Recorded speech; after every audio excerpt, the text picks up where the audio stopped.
So mga ka-PHA, ito sa vlog natin na to, ipapahula natin kung pang ilang taon na ang linya ng Robo Blue natin na hawak natin. Okay, dahil sa pasa-pasa nitong breed, diba?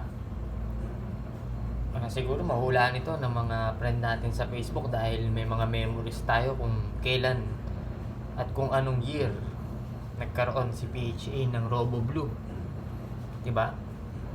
Kaya itong kinita ng ating hamster, para yan sa makakahula kung ilang taon na ang ating Roborovski Blue.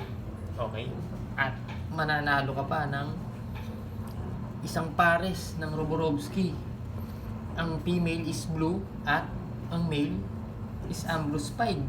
Di ba? So, ano pang hinihintay mo? Hula na.